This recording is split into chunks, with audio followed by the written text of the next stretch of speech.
Et si la soumission biblique était justement cette attitude intérieure? Mais quand la soumission naît dans la confiance en Dieu, elle devient une puissance extraordinaire. Et si la soumission était une clé pour faire de nos différences une force? Ah oui, le mot dérange. La soumission provoque des réactions. Ça réveille des blessures, puis ça évoque parfois domination, effacement, perte d'identité. Et si on avait mal compris ce que Dieu voulait dire au travers de ce mot? Et Dieu, la Bible, mais la réalité qu'il y avait derrière. Parce que dans un couple, les différences, elles sont réelles. Il y a des différences profondes de genre, de tempérament, de sensibilité, de leadership, de rythme, de vision de la vie, d'éducation. Vous voyez, les différences sont énormes. Mais l'enjeu, c'est que ces différences peuvent devenir des zones de tension, une sorte de bras de fer qui va prendre le dessus. En fait, la clé, ce sont nos attitudes. Et j'aime dire, je l'ai écrit dans mon testament que je transmets à mes enfants, parce que c'est une clé tellement puissante, l'attitude détermine ton altitude. Ce n'est pas de moi, mais je trouve ça tellement fort. Et si la soumission biblique était justement cette attitude intérieure? Cette attitude transforme la différence en complémentarité. En fait, c'est une bénédiction. Et on va le voir. Non pas une posture extérieure d'écrasement, mais une disposition du cœur.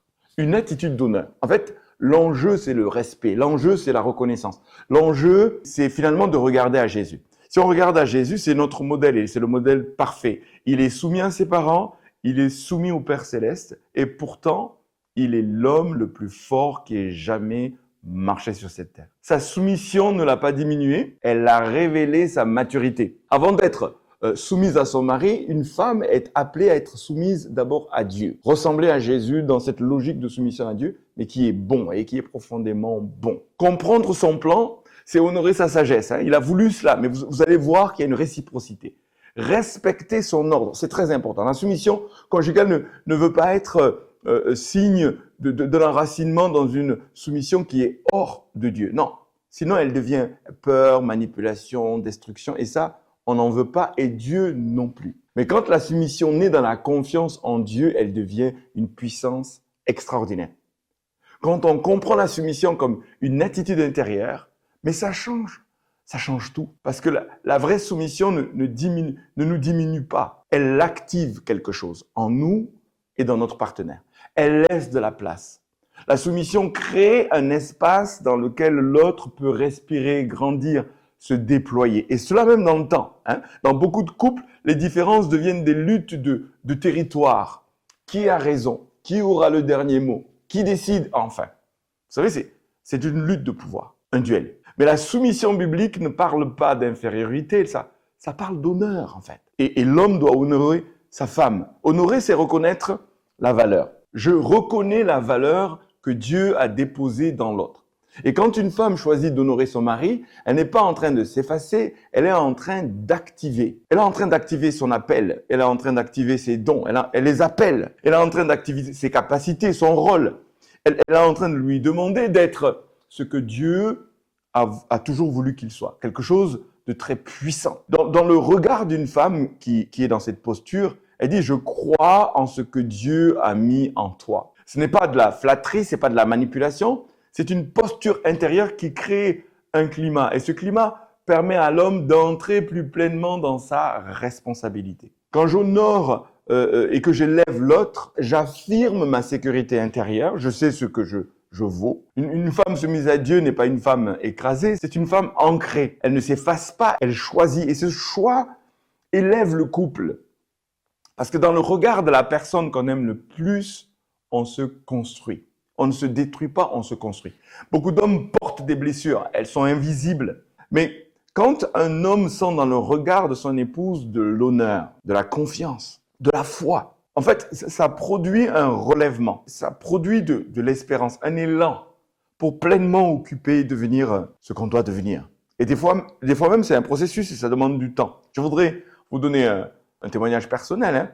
Dans le regard de Marilène, j'ai vu une affirmation de ma valeur profonde. Vous savez, Marilène m'aime beaucoup, je le sais. Et dans ses paroles, son regard, c'est pas une soumission servile. Bien au contraire. Il n'y a pas de domination, mais il y a une confiance. Et son admiration construit quelque chose en moi. Cette confiance est positionnée en moi. Ça libère mon autorité pour que je l'exerce sainement, pour que je l'exerce paisiblement. Donc du coup, je voudrais qu'on soit honnête. Peut-être que certains hommes profitent de cela. Ils peuvent rouler les mécaniques ou ils peuvent prendre la grosse tête. Mais la bonne réponse n'est pas l'humiliation, la réponse n'est pas la guerre, la réponse n'est pas ailleurs qu'en Dieu, dans la prière. La foi est une clé. La foi refuse d'enfermer l'autre. Même dans ce qu'il était dans le passé, dans ses blessures, dans ses dysfonctionnements, la foi voit ce que Dieu peut faire. Et il peut faire infiniment au-delà de ce que nous demandons et pensons. Parfois, cela prend du temps. Ça demande de la patience, de la persévérance. Mais waouh, quel fruit. La soumission, elle s'enracine en Dieu. Elle n'accepte pas tout et n'importe quoi. Mais elle est d'abord un choix. Elle sait discerner. Elle sait poser des limites. Elle sait prier. Elle sait même se retirer sans perdre de la dignité. Elle relève la maturité, libère cela. Peut-être ce mot a été abîmé par des excès, mais je choisis de le réutiliser. Peut-être il a été utilisé pour contrôler, dominer, écraser, mais ce n'est pas le cœur de Dieu. Je voudrais le dire, ce n'est pas le cœur de Dieu. Je voudrais parler de ces différences sans que ce soit des menaces. Oui, il y a des différences et ces différences sont une force. L'autorité ne domine pas, elle protège. L'honneur ne diminue pas, l'honneur élève. Une femme qui choisit la soumission selon Dieu ne perd pas du terrain, au contraire, elle en gagne. Elle prend de la hauteur parce que l'attitude détermine ton altitude. Et il y a une altitude pour ton couple qui est possible. Ça change l'atmosphère.